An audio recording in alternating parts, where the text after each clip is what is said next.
Everybody asking how we doing, say we good. Don't need no one to tell me how to live just like they would. It ain't their business, but they in it, I don't know why. Revolved around my life after I found another. Assalamualaikum warahmatullahi wabarakatuh. Halo semuanya, perkenalkan saya Rosanella Fisya dengan NIM C1C023053. Untuk kali ini saya akan membahas mengenai materi perhitungan PPh pasal 22 terkait BBM, gas, pelumas, eksportir tertentu, batubara, dan emas batangan. Nah, yang pertama yaitu BBM, gas, dan pelumas. BBM, gas, dan pelumas adalah komoditas yang sangat penting bagi kehidupan masyarakat dan perekonomian negara. Namun, tidak banyak yang mengetahui bahwa penjualan bahan bakar dan pelumas juga menjadi objek PPh pasal 22.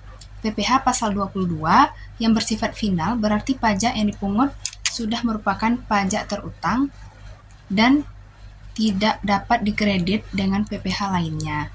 Nah, sementara PPh pasal 22 yang bersifat tidak final berarti pajak yang dipungut masih dapat dikreditkan dengan PPh lainnya. Salah satu objek PPh pasal 22 adalah penjualan bahan bakar dan pelumas oleh produsen atau importir. Bahan bakar dan pelumas yang dimaksud meliputi bahan bakar minyak atau BBM, bahan bakar gas atau BBG, dan pelumas.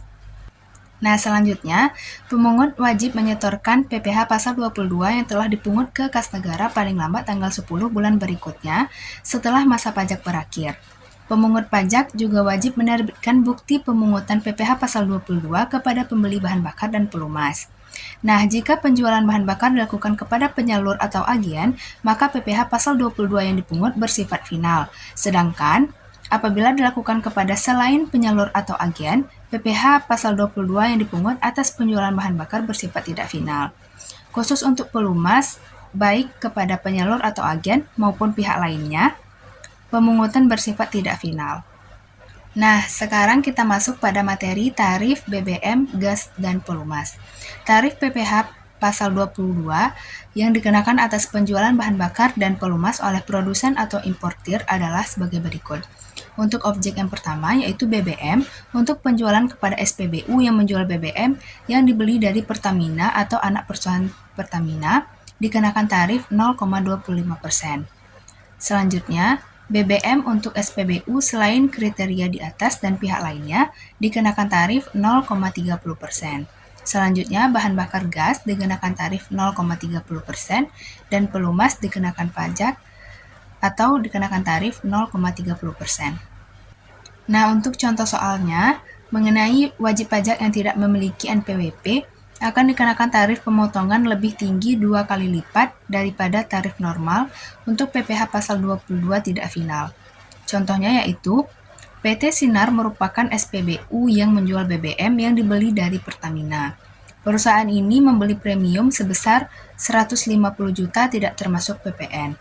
PT Sinar tidak memiliki NPWP. Tarif PPh pasal 22 untuk penjualan premium kepada SPBU yang menjual BBM yang dibeli dari Pertamina adalah 0,25%. Nah, karena PT Sinar tidak memiliki NPWP, maka tarifnya menjadi 2 kali lipat yaitu 0,50% atau 0,5%.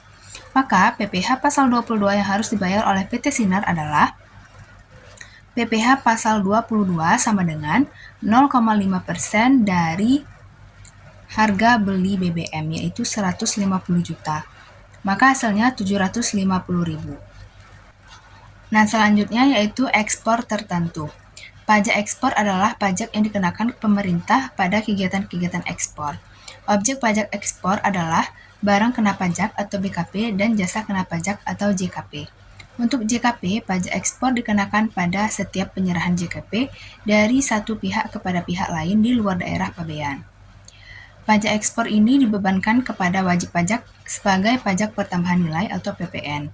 Pajak ekspor juga untuk JKP dikenakan pada beberapa objek antara lain jasa maklon, sektor jasa perawatan dan perbaikan, dan pajak ekspor untuk jasa konstruksi. Nah, selanjutnya yaitu batubara. Definisi dari PPh pasal 22 mengenai batubara adalah jenis PPh pasal 22 yang perlu dipungut oleh badan usaha dengan aktivitas pembelian komoditas tambang, seperti mineral logam, batu bara, dan mineral bukan logam. Hal tersebut perlu dipungut dari orang pribadi atau badan usaha yang memiliki izin dalam bidang usaha pertambangan. Selanjutnya ada emas batangan. Emas batangan dikenakan pajak lebih ringan karena sifatnya yang lebih strategis bagi investasi jangka panjang. Dalam peraturan pemerintah PP nomor 49/2022, emas batangan menjadi salah satu barang strategis yang atas penyerahannya tidak dipungut pajak pertambahan nilai atau PPN. Selanjutnya untuk tarif pajak ekspor batubara dan emas batangan, penghitungan berdasarkan prinsip menurut ad valorem, yaitu persentase. Pajak ekspor sama dengan tarif pajak ekspor dikali HPE dikali jumlah satuan barang dikali kurs. Yang kedua, perhitungan berdasarkan prinsip ad naturam, yaitu secara spesifik. Pajak ekspor sama dengan tarif pajak ekspor dikali jumlah satuan barang dikali kurs. Pembelian batubara, mineral logam, dan mineral bukan logam dari badan atau orang pribadi pemegang izin usaha pertambangan oleh industri atau badan usaha dikenakan tarif 1,5%. Dari harga pembelian tidak termasuk pajak pertambahan nilai. Sedangkan penjualan emas batangan oleh badan usaha yang memproduksi emas batangan melalui pihak ketiga dikenakan tarif sebesar 0,45% dari harga jual emas batangan. Nah, itulah tarif mengenai pajak ekspor tertentu batubara dan emas batangan. Nah, jadi kesimpulannya dari materi di atas yaitu PPh pasal 22 adalah pajak yang dipungut oleh pihak tertentu atas pembayaran dan penyerahan barang tertentu. Pemungutan pajak ini bertujuan untuk mengoptimalkan penerimaan negara dari sektor usaha tertentu dan mengendalikan peredaran barang tertentu PPh pasal 22. Nah, PPh pasal 22 dapat bersifat final dan tidak final, tergantung pada jenis barang dan status pembelinya. Pemungutan PPh pasal 22 atas penjualan bahan bakar dan pelumas diatur dalam Peraturan Menteri Keuangan Nomor 34 Tahun 2017 PMK 34/2017. Pemungutan pajak ini dilakukan pada saat penerbitan surat perintah pengeluaran barang atau delivery order. Nah, sekian materi yang dapat saya jelaskan pada video kali ini. Semoga bermanfaat bagi teman-teman semuanya. See you di next video. Bye-bye!